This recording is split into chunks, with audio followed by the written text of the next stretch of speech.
มากินข้าวเย็นยอดจริงๆนี่เสร็จสิ้นภารกิจแล้ว3 ที่วันนี้ก็ว่าจะไปภารกิจ3 ที่เนี่ยทุกคนมีท่าเสากับบ้านแพ้วแต่ว่านะเพื่อนชวนเที่ยวก็เลยไปเที่ยวก่อนวันนี้เลยไปเที่ยวที่พญามังกรพญาเต่าแล้วก็พญาช้างนะครับเพื่อนๆดูไลฟ์สดเชียร์ได้นะครับว่าเชียร์ไปเที่ยวที่ไหนทำอะไรบ้างครับติดตามได้เลยเปิดเผยเป็นสาธารณะไม่ได้เก็บเป็นความลับ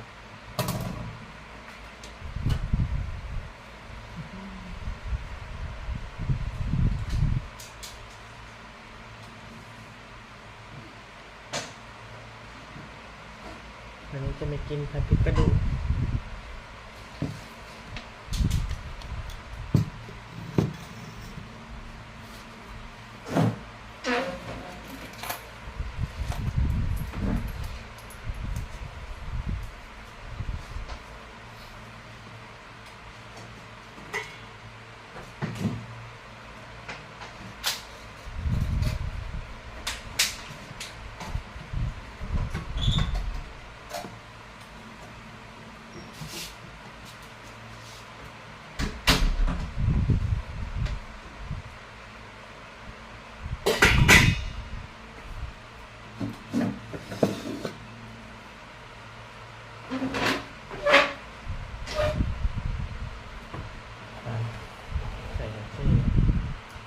เกิด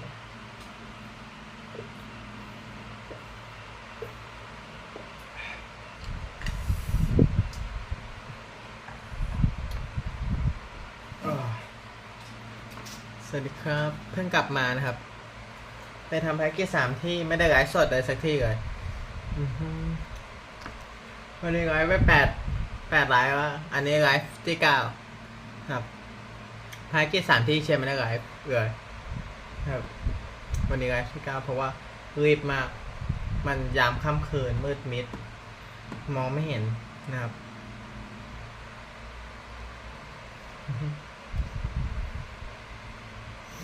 Tesla billionaire Elon Musk has just started a new partnership with ex-president Donald Trump. สวัสดีครับ That changes everything for America.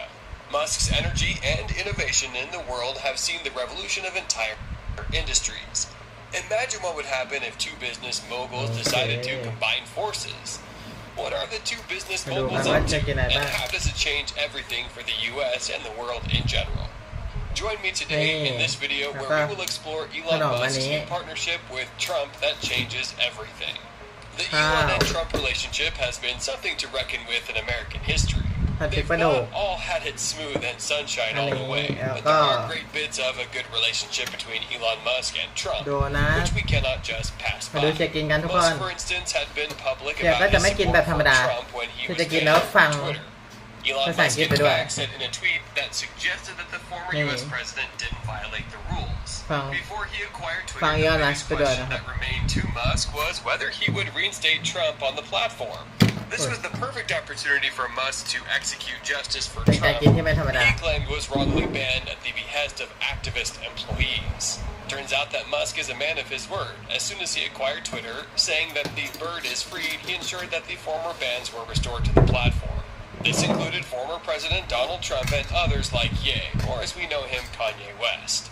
On the same note, President Donald Trump reciprocated the good turn from Musk and tweeted that he was very happy that Musk was the new owner of Twitter.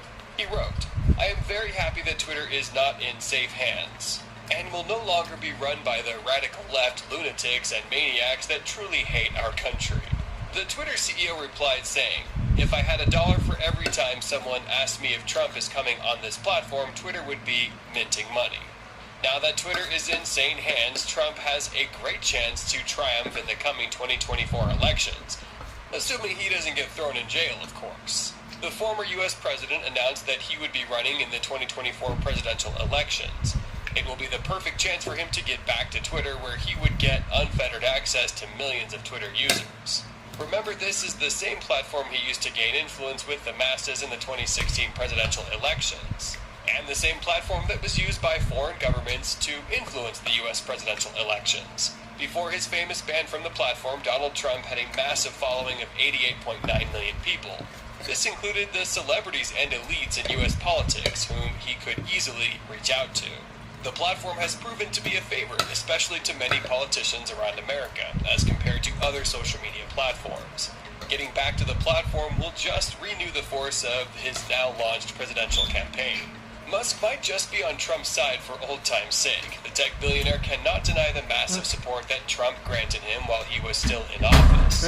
He first appointed Elon Musk as part of his advisory councils, entrusting him to give ideas on how to direct his government. The Tesla CEO had 2 economic advisory councils in Trump's council. In this, Musk acted to effect better environmental and immigration policies, which you can be sure he played a significant part in. When it comes to environmental matters, he seems to know the ins and outs. Elon Musk's business is foremost designed to preserve and conserve the environment. We can't exactly say the same for the Trump administration, since they rolled back funding for the EPA and decided to exit the Paris Accords. Tesla, for instance, being an EV maker, is doing a significant job of reducing the carbon footprint on American roads. In fact, they have dominated American roads and will soon help the country realize its green goals sooner than anticipated. Now, having such a force in Trump's council is a force to remember. He must have made some great changes Americans are currently enjoying unbeknownst to them. Anyhow, Trump was appreciative of what Elon Musk was doing for the American economy. If you know the former U.S. president, you'll realize that praising someone is not something he was accustomed to. Unless, of course, they praised him first or gave him tons of money. On the contrary, he is always cross and critical with people, oftentimes insulting the looks of other political leaders' wives, like when he called Ted Cruz's wife ugly. However, he praised Elon Musk for his accomplishments and intelligence, Trump said. You have to give him credit, adding a series of things that Musk was doing. He's also doing rockets. He likes rockets, and he's doing good at rockets too, by the way. What a great quote from the big-brained ex-president. He went ahead to refer to Musk as one of the 4 great geniuses he knows, comparing Musk with Thomas Edison. It is not a common sight for Trump to hail so many praises upon one person, but that's exactly what happened. Yet, what you might not have been told is the behind-the-scenes support Donald Trump was giving to Musk's SpaceX company. Trump was passionate about American space ventures. However, you should know that NASA is very dependent on SpaceX for most of its accomplishments. For instance, NASA gets its astronauts to the lower orbit only through the help of SpaceX. That being the case, if Trump wanted to help its space agency, he had to also consider SpaceX, which has achieved massive feats in the space industry. As such, it was through Trump's influence that Elon Musk's space venture started working with the Pentagon. Even from the name, Pentagon is no kid's play. The Pentagon is one of the largest buildings in the world and serves as the U.S. Department of Defense. To put it simply, it is the symbol of American military strength. Gaining a contract with such a powerful American company is a serious matter. Yet, Elon landed a $149 million contract to build missile tracking satellites for the Pentagon.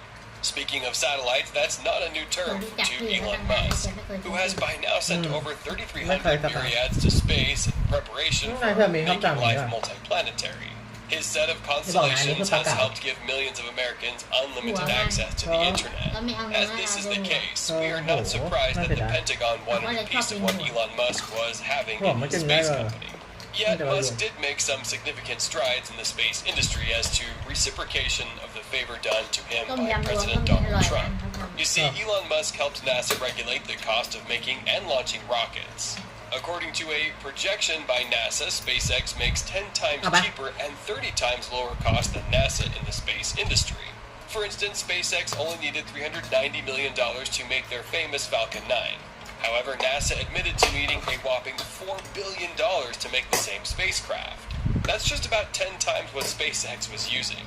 Then, aside from that, the fact that SpaceX is skillful in making reusable rockets has saved America tons of money that would otherwise be wasted in the manufacture of rockets. Trump acknowledged that the manufacture of rockets required some people to dig into their own pockets.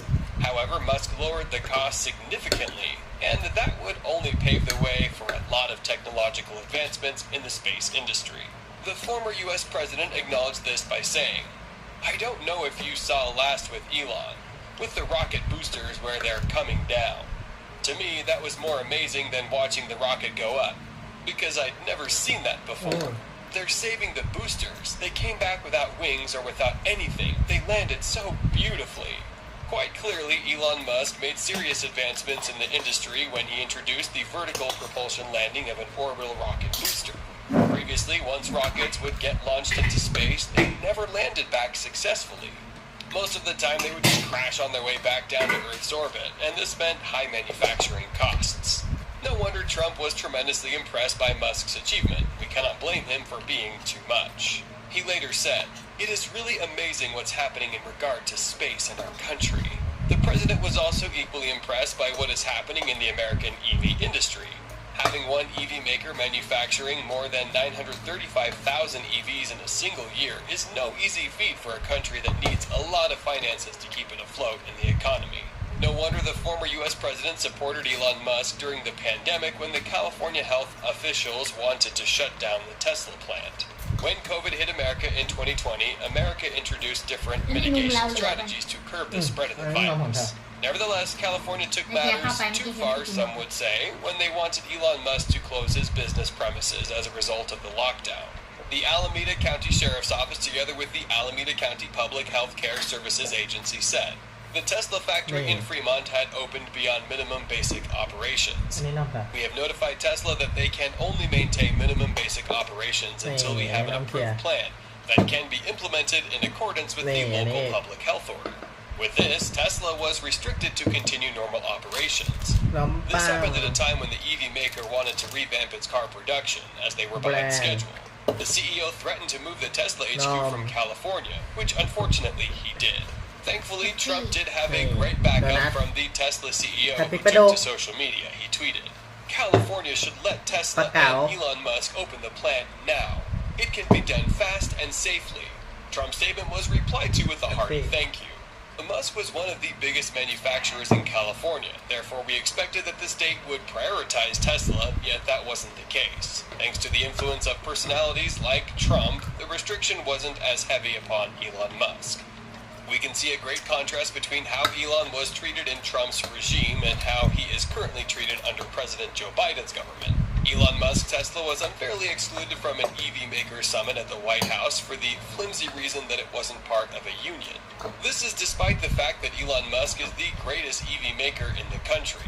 Again, the Biden government failed to recognize Tesla's contribution to the EV industry. It was in fact very hard for him to pronounce the name Tesla even after the public intervened. With this unfair treatment of President Biden, Elon Musk joined the Republicans after a long time of being a Democrat. Well, we can conclude that one of Musk's motivations to join the Republicans was the support that he received from President Trump's administration. I'd be surprised if we don't have humans on Mars within 10 years. Of being a multi-planet species, the second planet has to be self-sustaining. So that the acid test being that if the resupply ships from Earth stop coming for any reason whatsoever, it could be mundane or serious, will Mars die out or not? So Mars has to be completely self-sufficient in order to pass the Great Filter. That particular Great Filter I'm talking about is if something collapses to one planet, is humanity gone or not? And you said, how long will it take for that to be self-sustaining? When you say, in 10 years people will be on Mars. Like 40-ish years. The fallout to the shuttle, to the Saturn V was the space shuttle. The space shuttle could only go to low Earth orbit. But the operation was to make it reusable.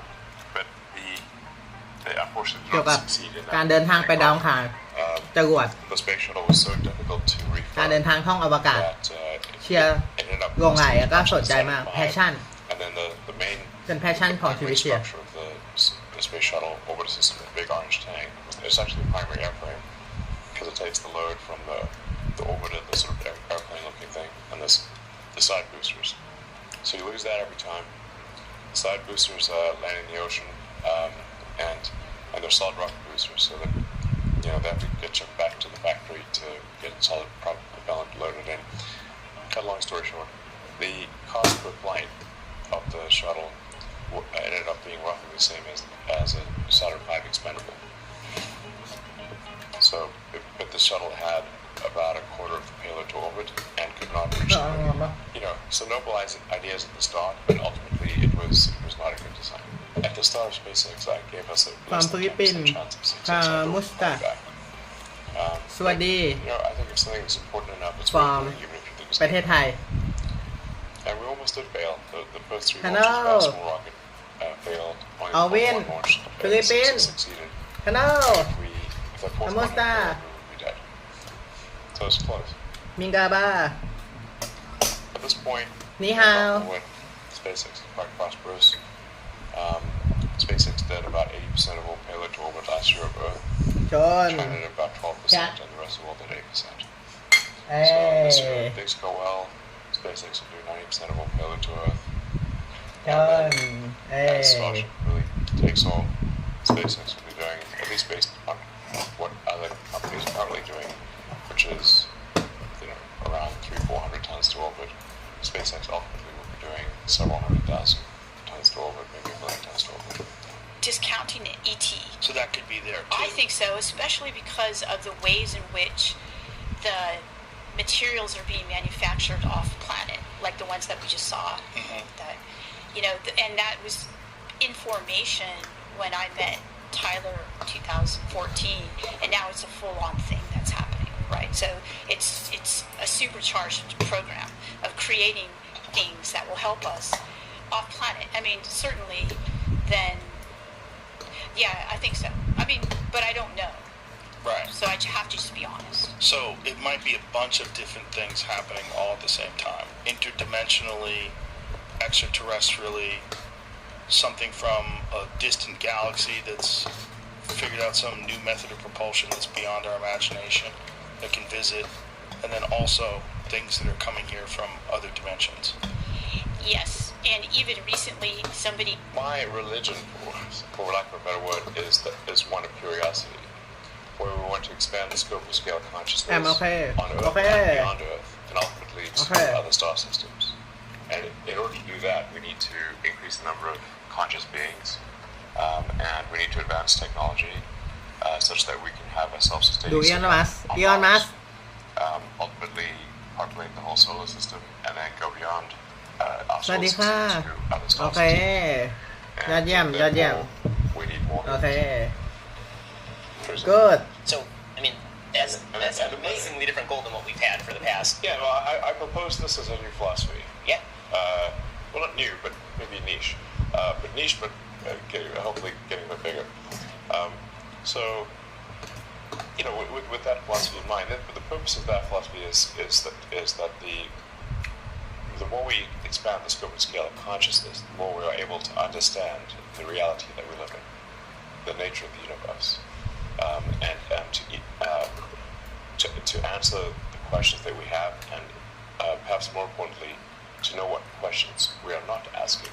As Douglas Adams would say in Hitchhiker's Guide to the Galaxy, that the answer is the easy part, the question is the hard part.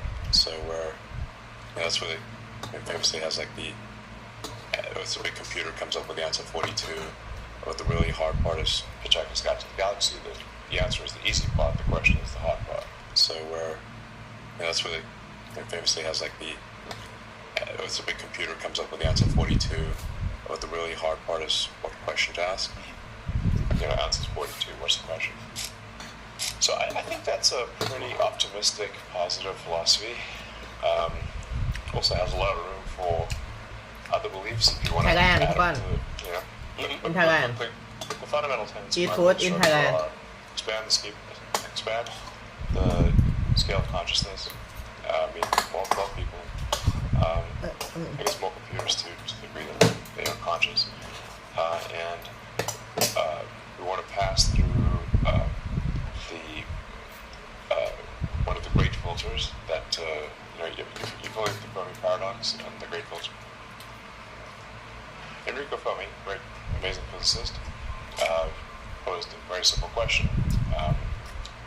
He said, "Where are the aliens?" Because we've seen no sign of them. Now, a lot of people think they've seen signs of aliens. I've seen no evidence whatsoever of aliens.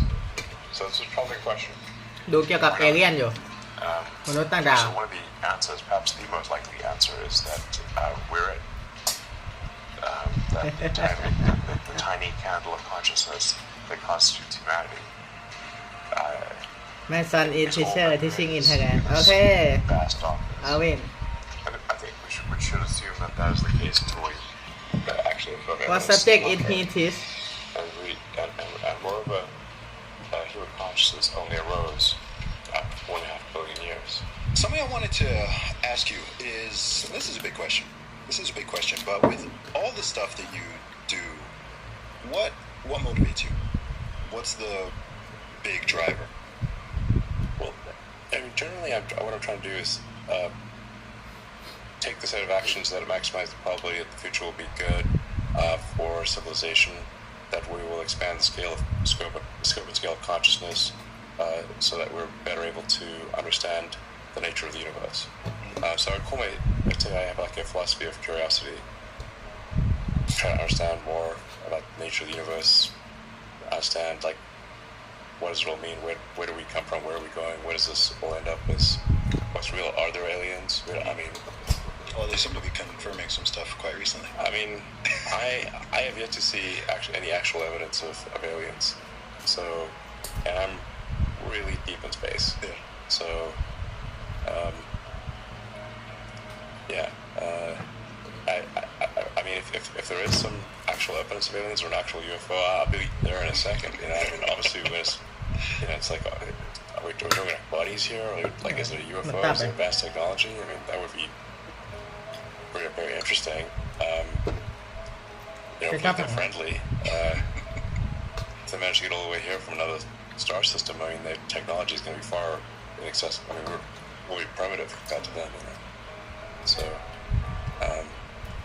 but I also think like if there aren't aliens, or that's actually perhaps even a bigger concern because if there are actually not aliens in our galaxy or anywhere near us, then effectively this consciousness on planet Earth is the light of consciousness is like a tiny candle in a vast darkness, and a fragile candle. We should just do everything we can to make sure it does not go out. Well, what do you see as the obstacles to ยังไม่เคยเห็นมันหรอก being successful increasingly in the West, if there are obstacles to that? เชื่อว่ามันมี Well, I think excess regulation. Taxes do ratchet up every year, making it a little difficult, a little harder every year as taxes ratchet up. But the regulatory creep is, I think, a massive danger. So laws and regulations are immortal, but the regulators and the lawmakers make new rules and regulations, laws and regulations every year. And so you have this. So every year you've got this sort of another layer of laws and regulations. It starts getting to the point where everything's illegal. You can't get anything done. Now you say, well, how did they deal with it in the past? Well, the way they dealt with it in the past, there'd be a war, and the war would wash away the old rules and regulations. We literally would take a war to change things, like Napoleon, establishing the Napoleonic Code from that overrode the old law systems, the sort of lords and peasants, and the bad end that Napoleon did. I think he did more good, actually. Maybe a third or a half of all countries on Earth still run on the Napoleonic Code. Now we prefer to have some clean-up process for laws and regulations that does require war. That'd be nice. I think that's something we need to institute, like basically garbage collection for laws and regulations. I think we want to, like I said, expand the scope and scale of consciousness, both biological and digital, and ultimately go out, become a multi-planet species, become an interstellar species, visit these other star systems, and maybe we do meet aliens, or maybe we visit these various star systems and we see, wow, here's an alien civilization that lasted 10 million years and did incredible things, and then ultimately died out, potentially.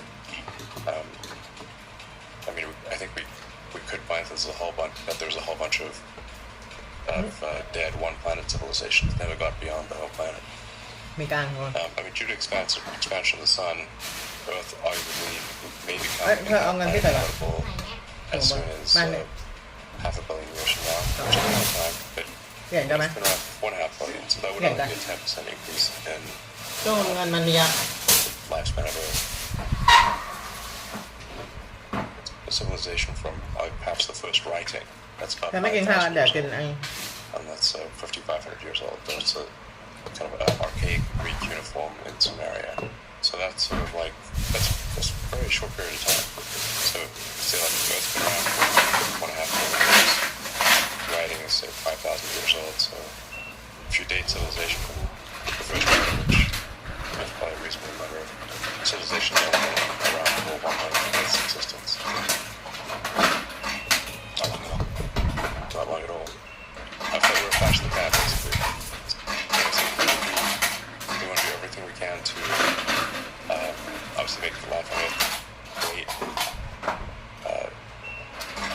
Make sure it's all, that civilization is on a sound footing.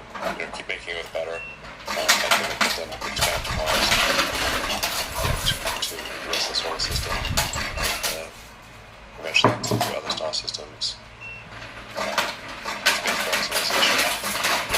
Good sci-fi movies. Yeah, shows. It's like, Star Trek. It's อาคิดไปตามตาม here's civilizations we've met. I mean, it'd be pretty cool if we meet aliens and hopefully they're friendly, and just gain a vastly greater understanding of it's a long time. And if it had taken even 10% longer, it probably would not have evolved because the sun would expand. As the planets will start heating Earth, and Earth will, the Earth will evaporate, will become more like Venus. So I mean, we may have achieved consciousness, consciousness that's capable of technology. I find it remarkable that we are at this point in history where we are able, for the first time, to go beyond Earth, to send. We sent people to the moon in the early 70s, but actually it's not bad. But with the Starship rocket that SpaceX has developed, and 2 test flights, we'll have maybe one this year. That vehicle is designed to make life multiplanetary. It's the first vehicle that is capable of a permanent base on the moon. ไม่ได้ So I think we want to get that done as soon as possible. The window of opportunity to make life multiplanetary and secure the future of consciousness will be for a long time, maybe a very short time. I think it will be wise to not assume that it will be open for a long time. So, Well, right back now, but maybe resonates in sight. I think actually everyone loves humanity. They may not love everyone in humanity, but you said how many people want to be in solitary confinement? Okay, how many people want to live alone by themselves? What we're seeing from the tea leaves is that people are buying less, buying fewer goods, and they're being forced to spend more money on healthcare. So what we see here really is a double whammy of bad news. Brace yourselves for the shocking aftermath of the Francis Scott Key Bridge collapse in Baltimore. The global economy trembles as U.S. supply chains suffer a catastrophic blow. But the other things are really problematic. Like you said, food and fuel. That's keeping inflation elevated. All right, the global economy and U.S. supply chains feel the impact of the tragic collapse of the Francis Scott Key Bridge in Baltimore. Shipping giant Maersk stock closed down yesterday, although after off the lows when the company confirmed it was chartering the container ship that crashed into the bridge. The crash also shutting down the port of Baltimore's coal exports as ship traffic in and out of the area are suspended until further notice. Now, you said a long time ago you felt inflation was not going to go down, that it was going to stay elevated. But you also said watch during an election year how the powers that be manipulate the energy market and get oil prices lower. What's the impact now after this disaster on energy and commodities? The relentless push to sideline fossil fuels in favor of a climate change agenda drives oil prices skyward, fueling a crisis that imperils the very backbone of our transportation infrastructure. Yeah, and you know, Bill, the underlying component here that is really the problem is what you just said, oil. And the fact is that when you have this climate change agenda that is pushing fossil fuels to the side, it's only pushing oil prices up. And so when you've got the price of oil going up, that is what is needed to transport the products. Well, everything that President Biden has done to try to bring the energy prices down, they were fought by the OPEC nations. And look what happened. What Iran did in the Red Sea, in the Suez Canal, the oil was blocked. As the wreckage of the Francis Scott Key Bridge paralyzes Baltimore's vital coal exports, the ominous ripple effects threaten to engulf the entire nation in economic turmoil.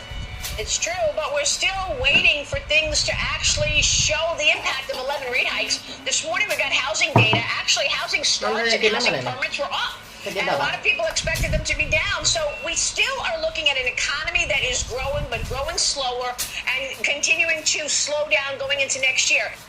With ships diverted from Baltimore to New York Harbor and New Jersey, the once thriving city faces an existential threat, teetering on the brink of economic devastation.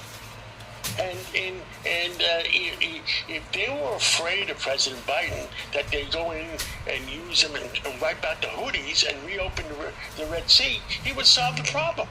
But he hasn't done so, and nobody understands why he hasn't done so. แต่เราก็ไปเก็บไปไว้ก็ไม่ถึงน้อยเพราะว่าปกติก็ได้ shut down the Suez Canal ปกติก็ได้ประมาณ 2,500 ต่อเดือน on the prices of food and the prices of oil. Yeah. So do you think that's what's going to happen? Because I know that in 2023, that port was the second busiest for coal exports.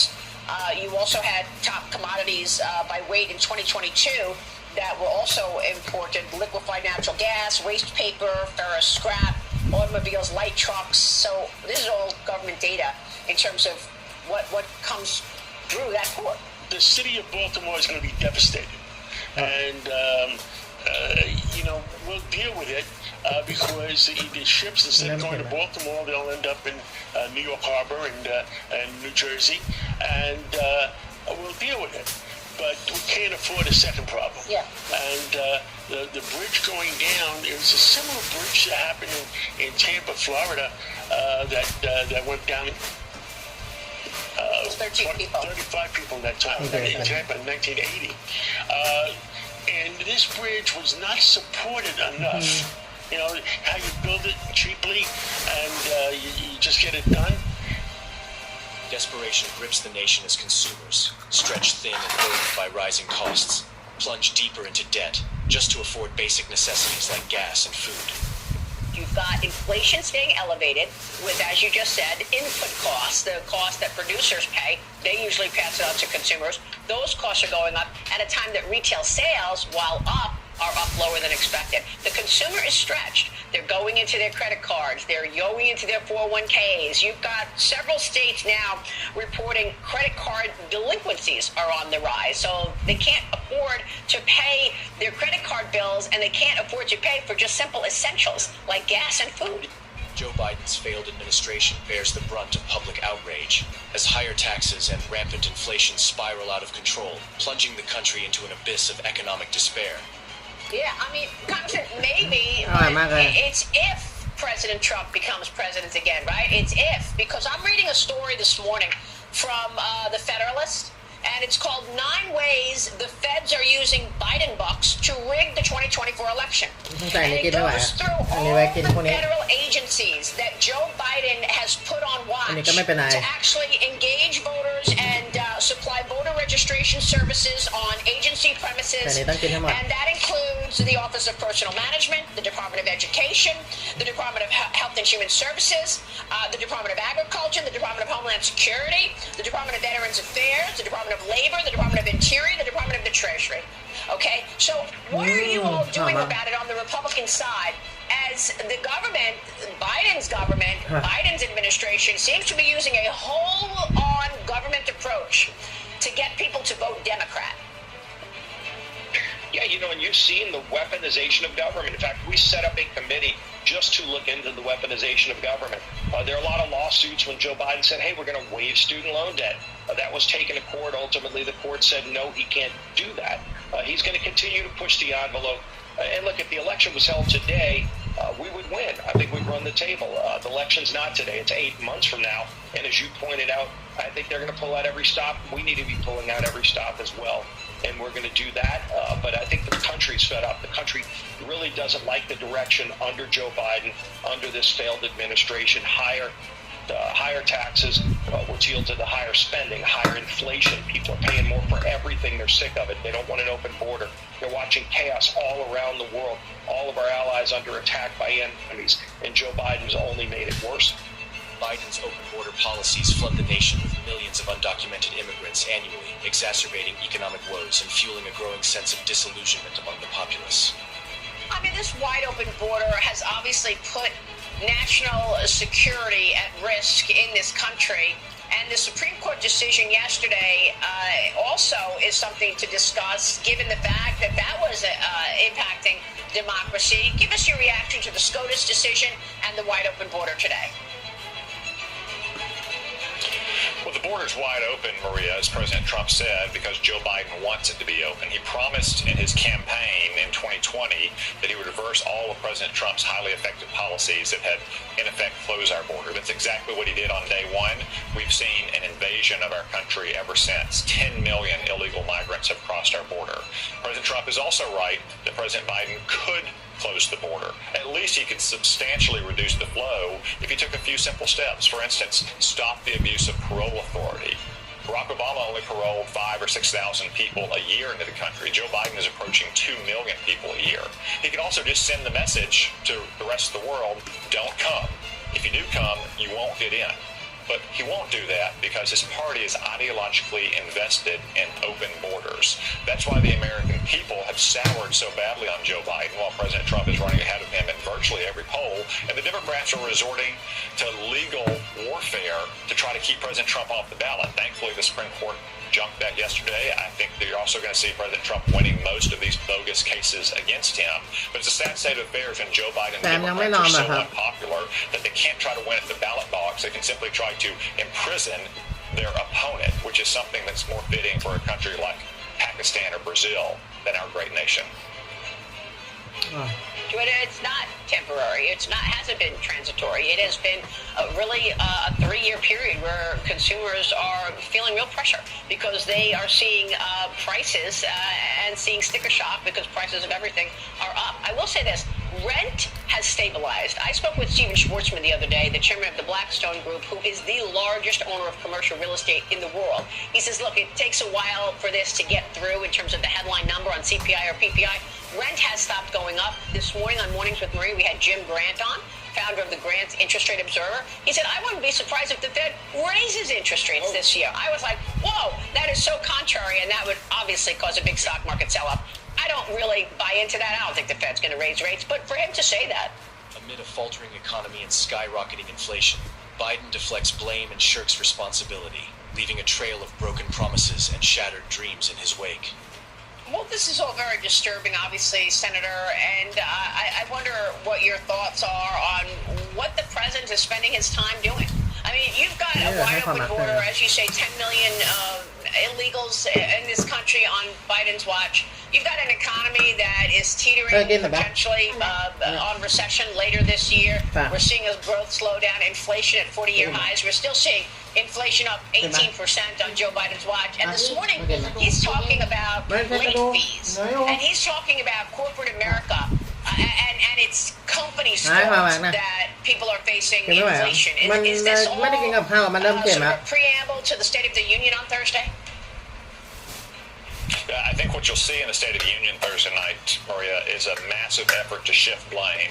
Because that's what Joe Biden seems to be doing most of the time, blaming other people for his own failures. He wants to blame Republicans for the fact that he opened our border and allowed this 10 million migrant invasion to occur. Or to blame Benjamin Netanyahu for being too tough on bloodthirsty in Gaza, when it's Joe Biden's weakness and appeasement of Iran and its proxies across the region that caused this to start in the first place. All Joe Biden seems to be doing lately is blaming others for his own failures. That's why the American people appear to repudiate him this fall. Because he doesn't have any answers or solutions for them. He only has blame and bitterness for his own failed presidency. Big mistake to do it. Number one, I think it tells us that the consumer is stretched for them to reach into their retirement account and need money to pay for these essentials. All I want to say is this. I tell all my friends, the biggest secret and the easiest way to becoming a millionaire is your 401k plan. Do not go into your 401k plan sooner than retirement. Do not use that money. Let it build up and don't leave any money on the table. You work for a company that's willing to match the money dollar to dollar. Take it all. Don't leave any money on the table and don't go into your 401k. That is a sign of stress and that's not good. Though inflation shows signs of abating,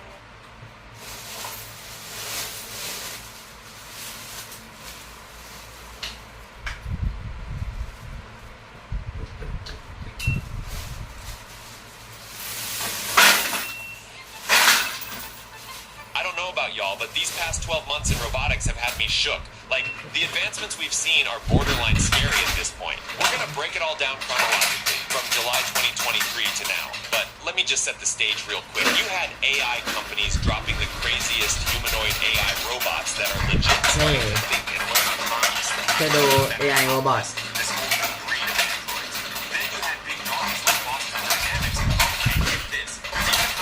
low-key created a robotic body ready for freaking AGI.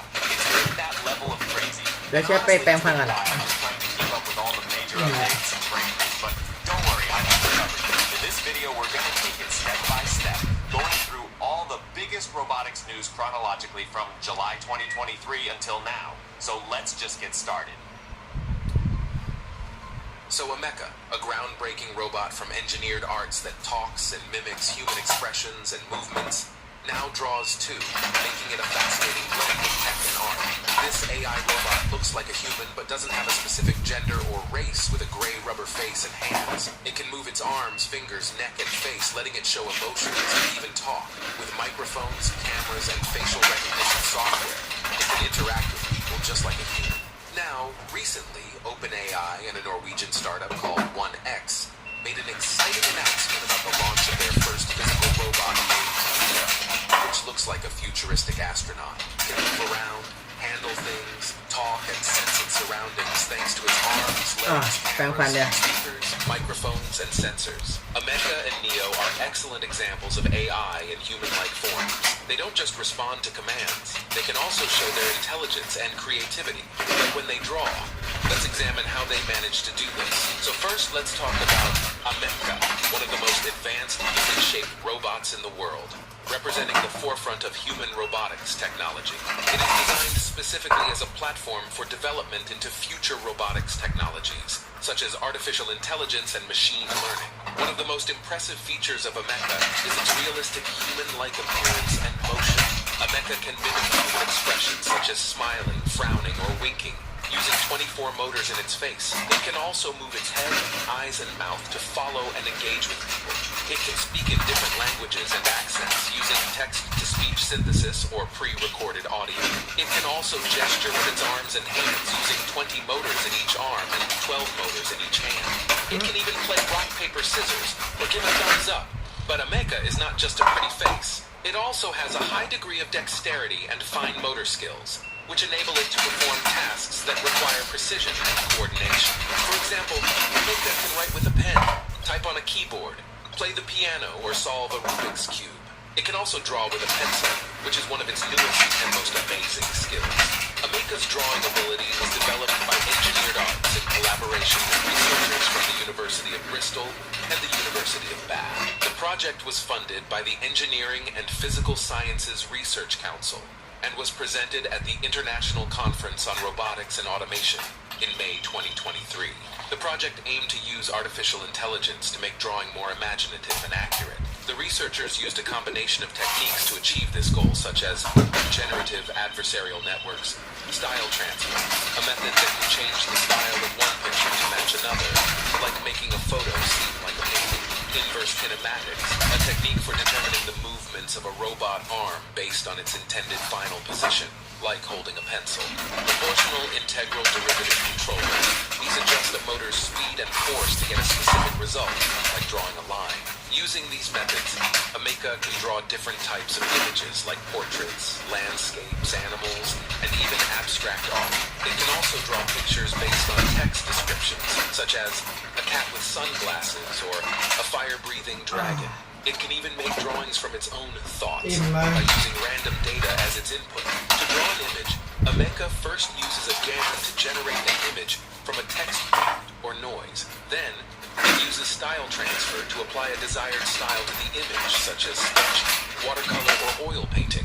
Next, it uses IK to calculate the joint angles of its arm and hand to trace the contours of the image. Finally, it uses PID controllers to control the motors of its arm and hand to draw the image on paper. The result is stunning. Ameka can draw images that are not only realistic but also expressive, diverse, and original. Now, most of us are familiar with OpenAI because of ChatGPT,